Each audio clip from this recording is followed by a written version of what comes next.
Assalamualaikum warahmatullahi wabarakatuh. Bismillahirrahmanirrahim. Alhamdulillahilladzi an'ama baina qulubina fa aslahna bi ni'matihi ikhwana.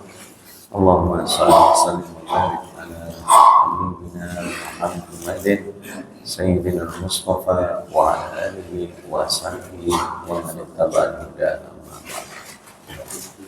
Masih panas Ya. Masih panas ya. Nah, Ya, dipegang dulu. siap. Bapak Ibu hadirin sekalian, salihin-salihat yang berbahagia, dengan izin Allah Subhanahu wa taala, alhamdulillah pada pagi hari ini kita kembali melanjutkan halaqah tadabbur kita, halaqah yang ke-457 setelah kita jeda singkat di akhir bulan Ramadan kemarin dan awal bulan Syawal. Kita mulai kembali dan masih melanjutkan surat Shad.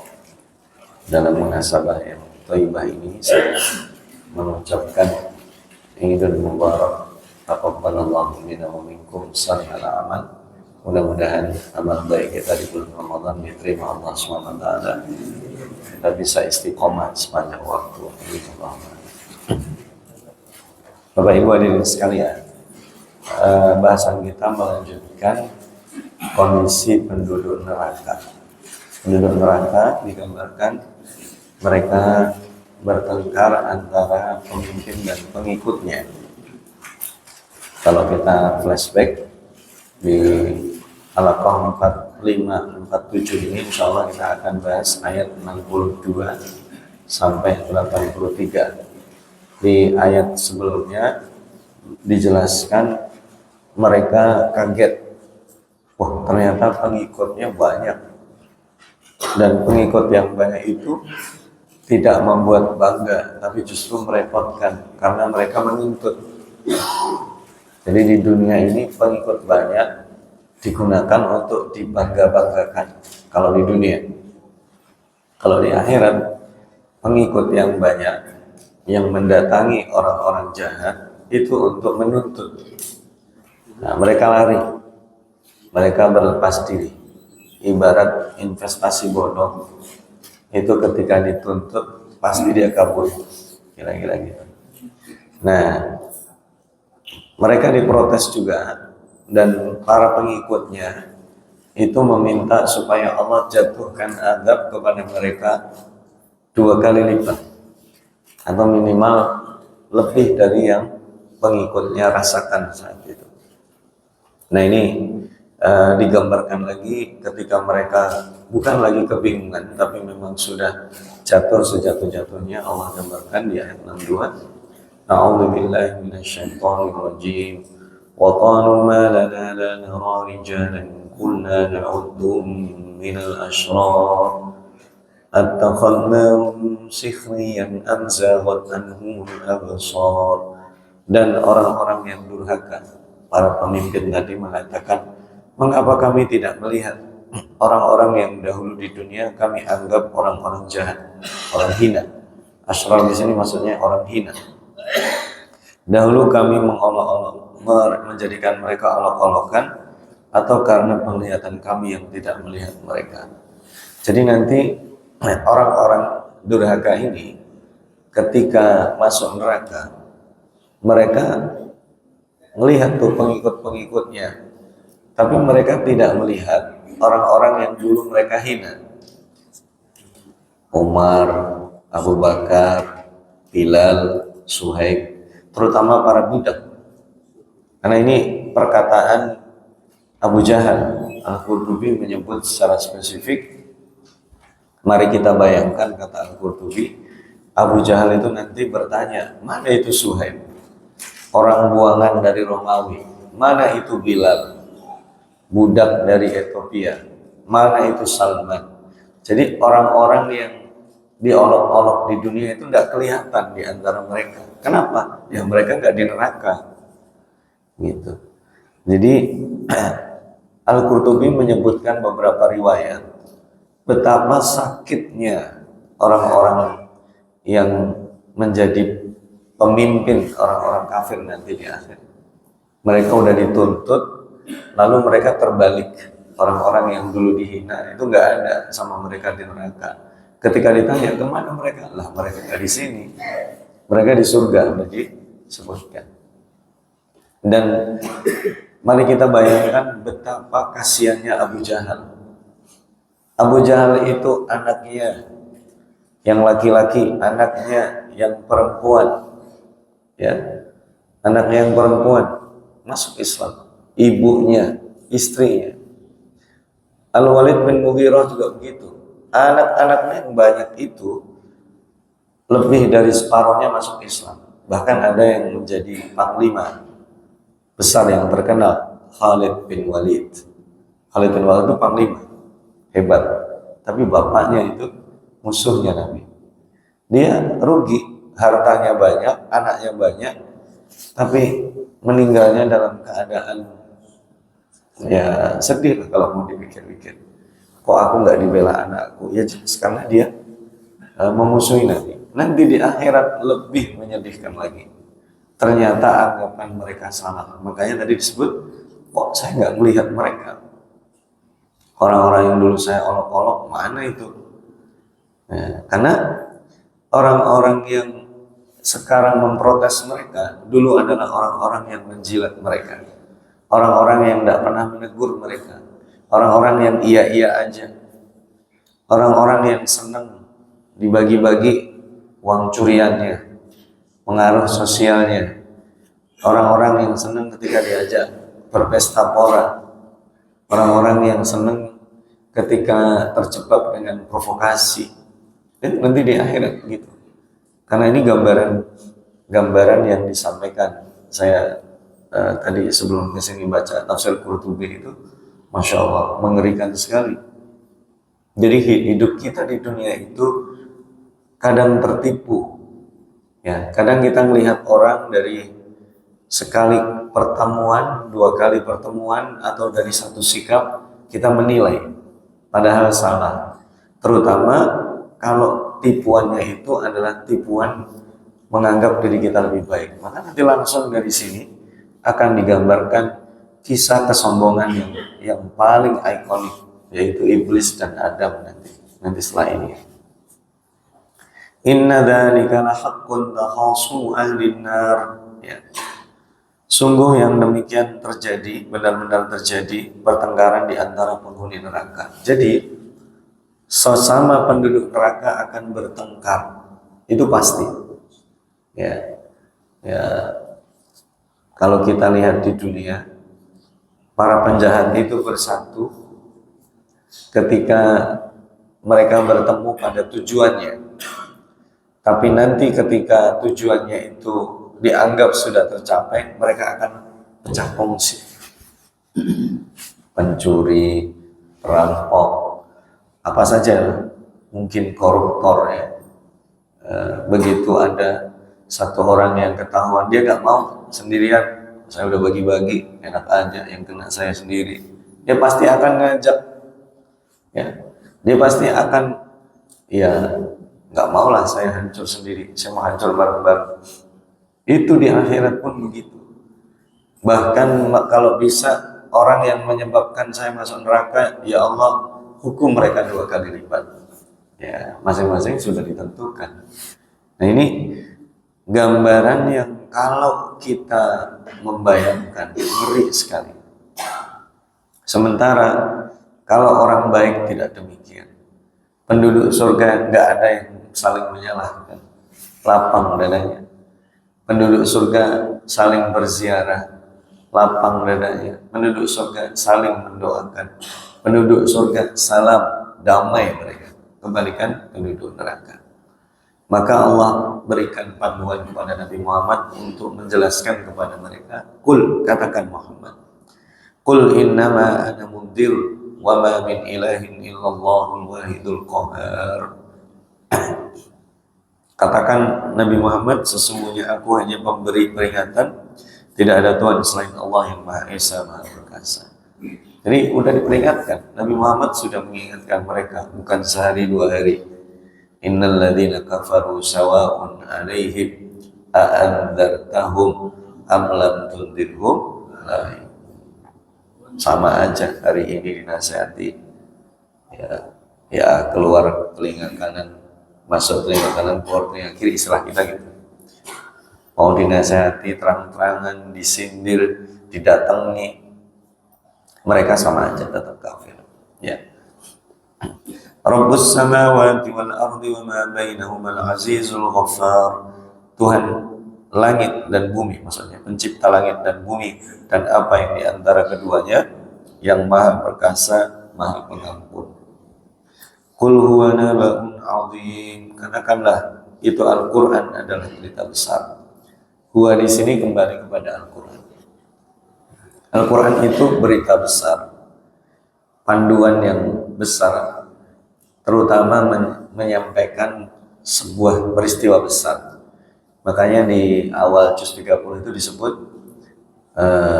amma yatasaalun 'anin naba'il azim. An-naba'il azim di awal juz 30 itu adalah hari kiamat.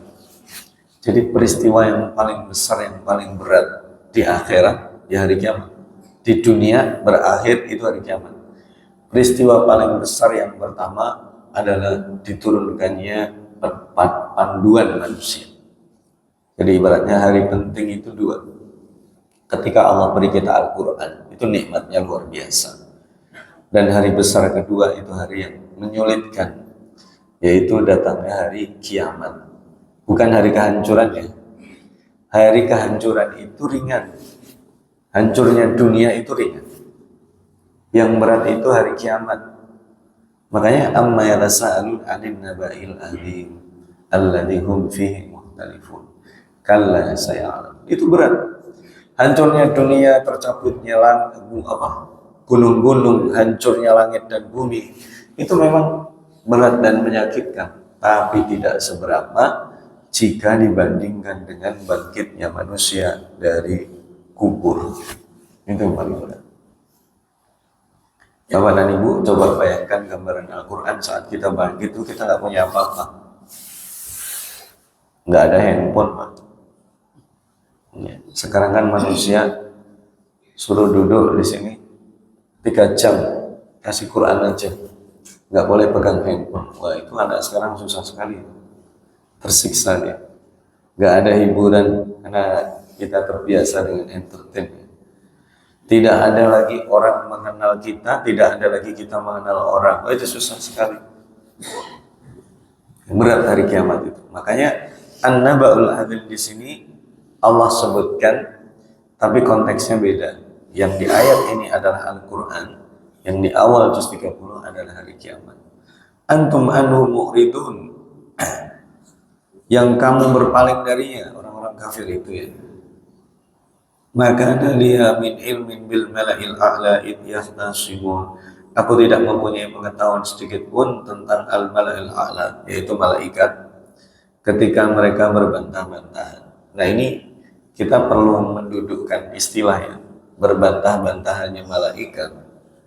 Konteksnya di sini beda dengan berbantah-bantahannya penduduk neraka.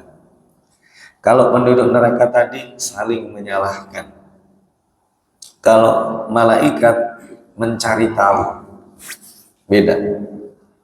Ya, kayak kalau kita nanya orang misalnya, ada satu peristiwa, naudzubillah yang buruk misalnya, kecelakaan ya. Kemudian kita tanya sesama kita, tadi tuh yang jatuh berapa? 2? Enggak, 3, 2. Nah, ini berbantah-bantahan. Beda dengan orang yang sudah dijatuhi hukuman. Orang yang dijatuhi hukuman berbantah-bantahan karena dia tidak puas. Oh, aku dihukum, dia dihukumnya lebih ringan. Atau saya dihukum, dia dihukumnya sama, padahal dia lebih jahat dari saya. Beda. Makanya kita harus mendudukkan berbantah-bantahan di sini. Malaikat konteksnya adalah mencari tahu. Karena malaikat tidak punya analisis. Malaikat diciptakan Allah untuk menaati, dia tidak punya improvisasi, gitu ya. id yuha ilayya illa annama ana nadhirun mubin, yang diwahyukan kepadaku bahwa aku hanyalah seorang pemberi peringatan. Nah, ini baru konteksnya malaikat itu. Id qala rabbuka lil malaikati inni khaliqun basyaram min tin. Ingatlah ketika Tuhanmu berfirman kepada malaikat, sesungguhnya aku akan menciptakan manusia dari tanah. Masya Allah. Bapak Ibu hadirin sekalian, di ayat ini yang Allah sebut tin. Nanti di ayat lain disebut turab. Di ayat lain disebut hama'im masnu. Di ayat lain disebut salsalin kal fahr. Itu adalah tanah semua jenisnya, tapi beda-beda. Saya perlu waktu beberapa tahun untuk meneliti ini, sehingga kalau dikumpulkan ternyata itu proses. Jadi turab itu pasir, tin itu tanah liat, hama'im masnun itu tanah lumpur, salsalin kal fahr itu kerajinan dari tanah. Ternyata itu kalau disusun, penciptaan Adam itu begitu. Intisari dari tanah-tanah itu dikumpulkan. Tidak mungkin menyatu kalau tidak dicampur pasir sama lumpur hitam sama tanah liat. Sama kalau membuat adonan, mau buat gedung ini kan, tidak mungkin dong pasir doang, pasti ada semennya, pasti ada airnya. Itu adonan. Maka tin ini merupakan proses, bukan yang pertama. Ini sudah proses yang kesekian kali ya. Nah, kalau yang pertama itu sulalah intisari dari tanah. Ada yang mengatakan turab, pasir. Pasir biasa. Tapi pasir itu tidak bisa menyatu kalau tidak ada lumpur hitamnya. Ya, maka nanti kalau kita lihat di dalam Al-Quran, sama-sama tanah, Allah menyebutnya beda-beda. Baik. فَإِذَا سَوَيْتُهُ وَنَفَخْتُ فِيهِ مِنْ رُوحِي فَقَعُوا لَهُ سَاجِدِينَ. Kemudian apabila telah aku sempurnakan kejadiannya, menjadi salsalin kal fakhar, aku tiupkan roh ciptaanku kepadanya, maka tunduklah kamu dengan bersujud kepadanya. Masya Allah, ketika Adam diciptakan dan Adam sudah menjadi bentuk, mohon maaf ya, seperti patung. Karena dia tanah, persis seperti patung. Lalu Allah tiupkan roh, yang udah berkali-kali saya sampaikan. Ditiupkan roh dari ubun-ubun ke bawah, naik lagi sampai di wajah, dan Nabi Adam bersin setelah itu. Makanya bersin itu adalah pekerjaan tertua manusia. Jadi Bapak kalau bersin ingat, oh ini Nabi Adam itu pertama kali bersin setelah diciptakan. Makanya ada syariatnya, kalau kita bersin, kita bilang apa? Alhamdulillah. Diciptakan Allah sebagai manusia yang hidup kan. Yang mendengar mendoakan, ya rahmatullah. Dia balaslah di yahdi Allah. Itu pekerjaan tertua manusia itu bersin. Dan luar biasa, begitu Adam diciptakan, langsung dia perintahkan semua makhluk saat itu, kalian semua sujud, hormati dia. Adam ini orang istimewa. Nah, ada yang tidak terima di sini. Fasajadal malaikatu kulluhum ajma'un. Lalu para malaikat bersujud ajma'un, semuanya tanpa terkecuali. Illa iblis istakbara wa kana minal kafirin. Kecuali iblis, ia menyombongkan diri dan ia termasuk golongan kafir. Nah, ini saya perlu jelaskan ya, kata-kata kecuali ini dalam bahasa Indonesia beda dengan bahasa Arab.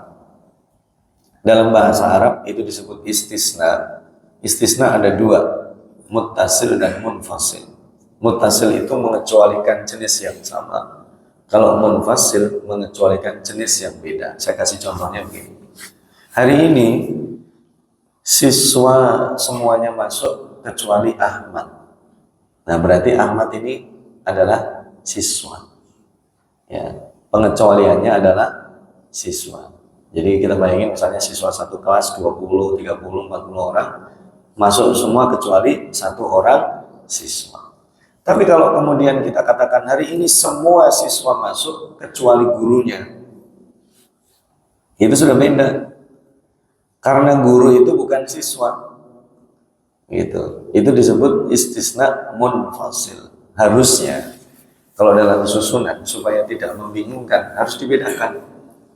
Maka saran saya itu kalau pengecualian yang munfasil begini. Hari ini semua siswa masuk, sedangkan gurunya tidak. Ini baru jelas tuh bahwa semua siswa itu 100% masuk, sedangkan gurunya itu bukan siswa. Maka ini juga begitu. Semua malaikat itu sujud. Ketika disebut kecuali iblis, jangan sampai kita berpendapat iblis itu bagian dari malaikat. Bukan. Iblis itu adalah jin. Ya. Nanti di surat Al-Kahfi itu, kalau silakan bisa dicek, kana minal jinni. Jadi iblis itu adalah jin. Nah, sedangkan, maka lebih enaknya begitu. Sedangkan iblis nggak mau sujud, gitu cara baca. Jadi supaya kita jelas ya, karena kita sering hanya kecuali, tapi kita iblis ini malaikat bukan ya, gitu. Oh, jelas bukan, karena ini tergolong istisna munfasil, gitu kurang lebih. Illa iblis istakbara wa kana minal kafirin, dan dia tidak mau istakbara wa kana minal kafirin. Lalu ditanya oleh Allah, qala ya iblis ma mana'aka an tasjuda lima khalaqtu bi yadayya astakbarta am kunta minal 'alin. Allah berfirman, wahai iblis, apakah yang menghalangi kamu sujud kepada yang telah aku ciptakan dengan kedua tanganku? Apakah kamu menyombongkan diri atau kamu merasa termasuk golongan yang lebih tinggi? Masya Allah. Ini kalau Allah tanya begini, ini tanyanya jangan dibayangkan kayak orang tua yang nanya anaknya, lembut, marah ini, murka. Loh, kok kamu nggak mau sujud? Makhluk yang aku ciptakan langsung, nggak pakai perantara. Kalau kita diciptakan pakai perantara orang tua kita, tapi Nabi Adam diciptakan langsung. Ibaratnya itu produk pertama. Kalau kita mau udah duplikasi, ya. Produk pertama itu diciptakan langsung. Kok kamu nggak mau menghargai? Marah Allah, murka. Tapi Allah pengen tahu apa alasannya. Karena di sini disebut astakbarta, apakah kamu merasa besar atau merasa tinggi? Ada dua, merasa besar, merasa tinggi. Qala ana khairum minhu khalaqtani min narin wa khalaqtahu min tin. Ya, dijawab sama iblis. Iblis berkata, aku lebih baik daripadanya karena engkau ciptakan aku dari api, sedang dia engkau ciptakan dari tanah. Masya Allah, ini penyebabnya.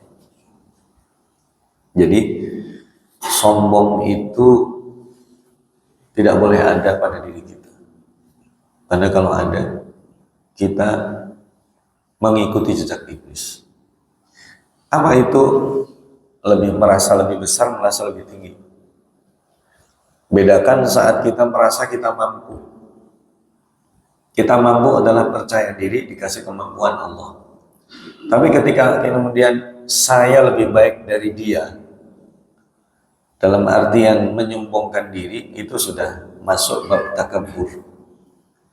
Ini memang harus dipahami utuh ya, memahami keangkuhan dan kesombongan. Ini harus babnya adalah bab fikih tahu diri.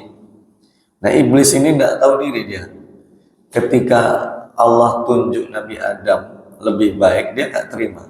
Loh, aku diciptakan dari api, dia diciptakan dari tanah. Padahal api dan tanah itu kalau dari substansi ya, sementara Allah tidak membahas itu.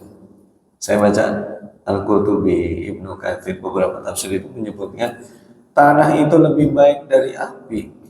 Karena tanah berdiri sendiri, sementara api tidak bisa. Api itu terlihat kapan? Kalau menyentuh objek. Api terlihat di atas kompor karena ada kompornya. Bapak nyalain api pakai korek. Karena api itu ada karena apa? Koreknya. Tapi jangan dipakai kerokok ya. Api itu ada karena ada apa namanya, benda yang dia sentuh, misalnya menyentuh kain ini, kemudian menyentuh apa, kertas, menyentuh kayu, api itu terlihat. Kalau tidak ada medianya dia tidak akan terlihat. Nah, iblis gitu. Jin itu tidak akan terlihat kecuali dia menyentuh objek. Makanya jin bisa diajak komunikasi manusia kalau dia merasuki tubuh manusia, dan itu kejahatan, ya.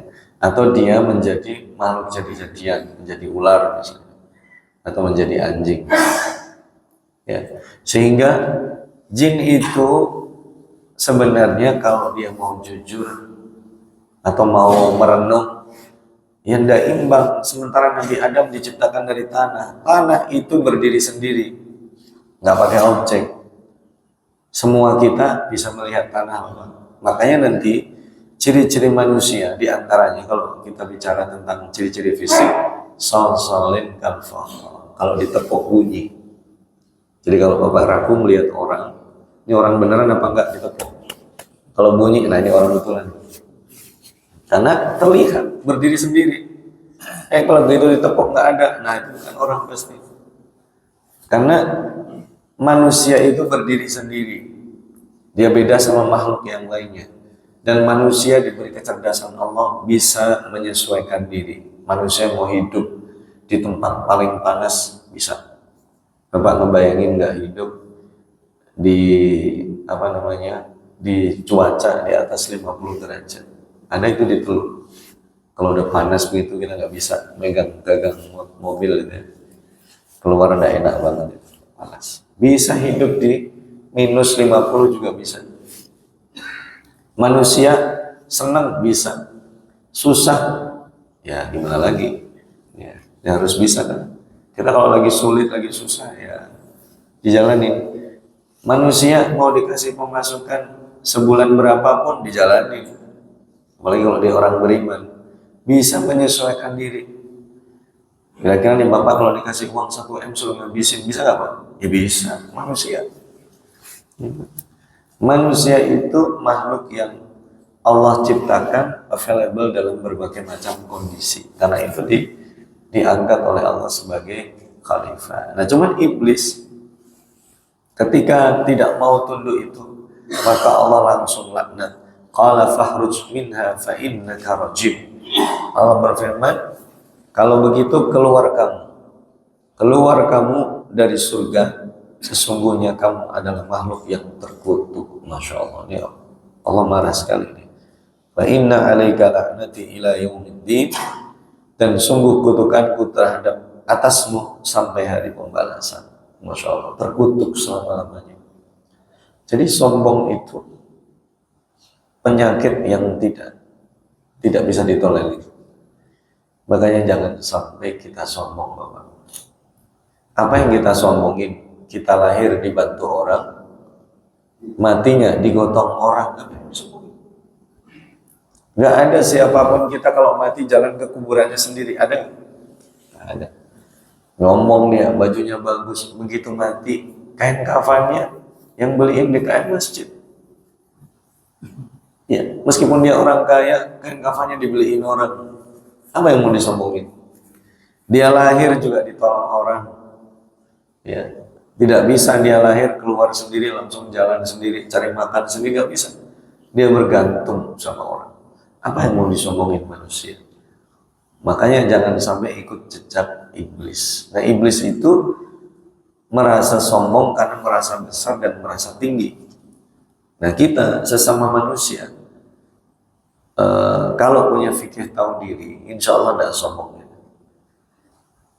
Loh, Nabi Yusuf mengatakan, jadikan aku perbendaharaan kerajaan, jadi kabulok, ngurusin krisis. Itu bukan sombong, dia tahu diri. Oh, saya mampu menawarkan diri, saya mampu di posisi ini. Itu bukan sombong. Kalau nanti misalnya berkompetisi, kita meminta orang melihat secara objektif, silahkan. Kalau dianggap saya layak, silahkan dipilih. Itu kalau peristiwa politik kayak gitu mah enak. Tapi faktanya kan beda ya. Hari ini bukan hanya sombong, ada intrik-intrik kotor, ya, ada intimidasi, ada money politik, ada pembodohan publik, ada pencitraan yang tidak seharusnya. Orang udah jelas-jelas tidak mampu, dipaksa. Nah ini kita akan mencoba ketika melihat situasi manusia pun bisa menjadi seperti iblis. Jadi kalau kita bicara iblis itu jangan merasa itu kan iblis. Sementara Allah jelaskan setan itu bisa melekat dalam diri jin iblis dan setan bisa melekat dalam diri manusia. Jadi Bapak dan Ibu hadirin sekalian, setan itu adalah sifat, bukan makhluk.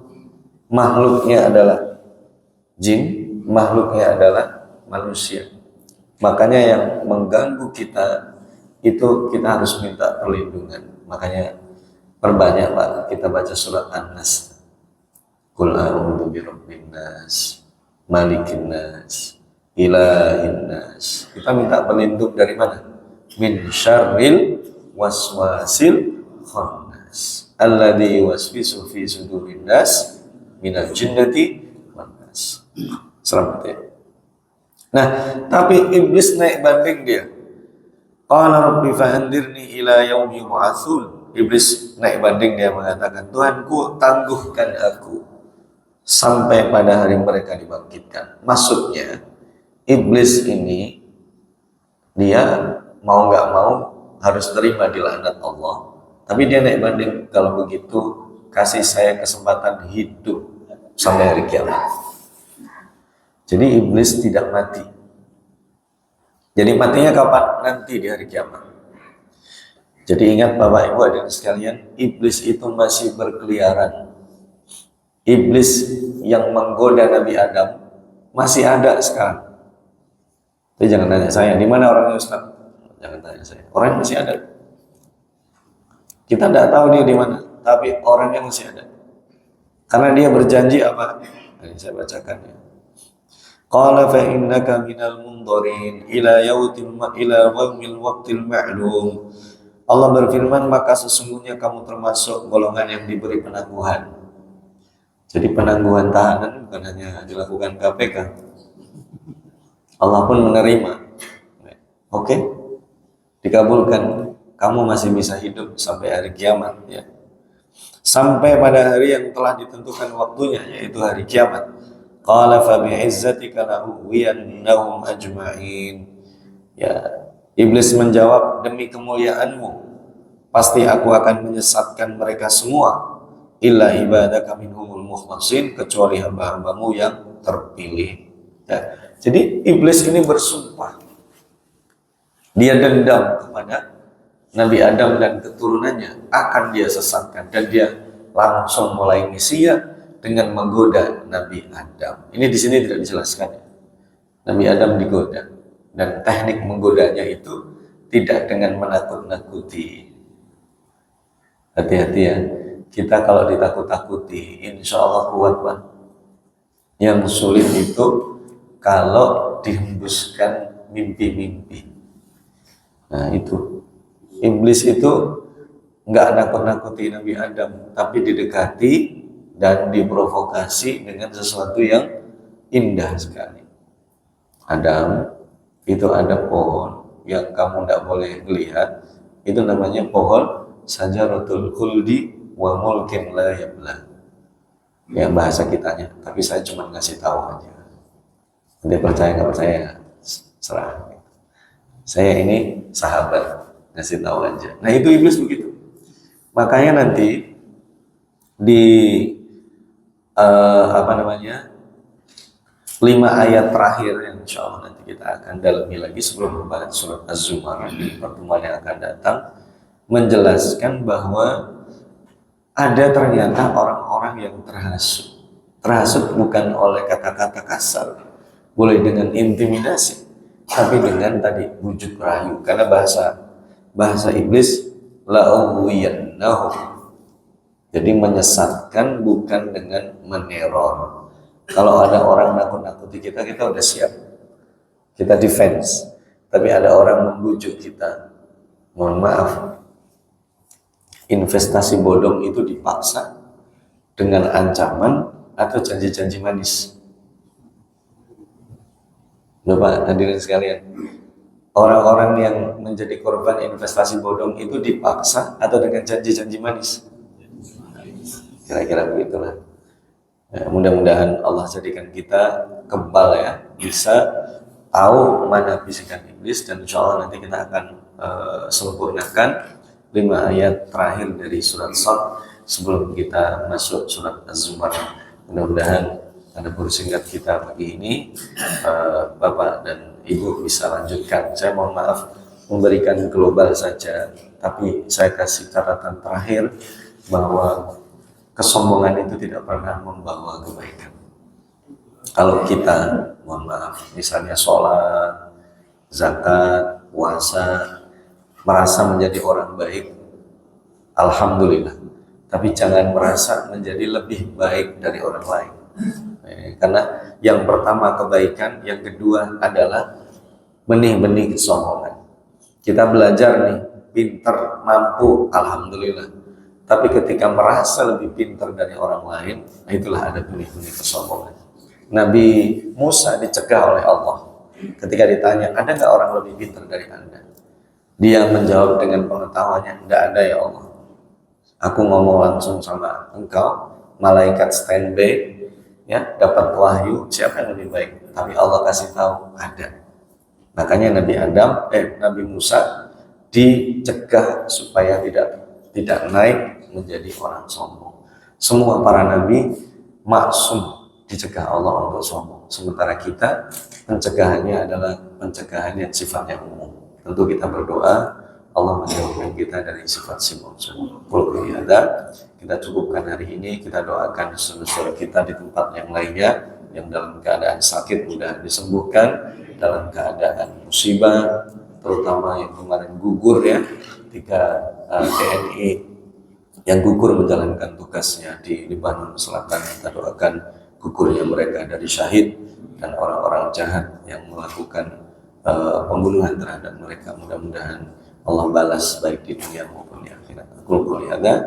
Insyaallah kita lanjutkan pada hari Jumat yang akan datang. Kita tutup dengan doa kafaratul majlis. Subhanakallahumma wa bihamdika asyhadu an la ilaha illa anta astaghfiruka wa atubu ilaik. Wassalamualaikum warahmatullahi wabarakatuh.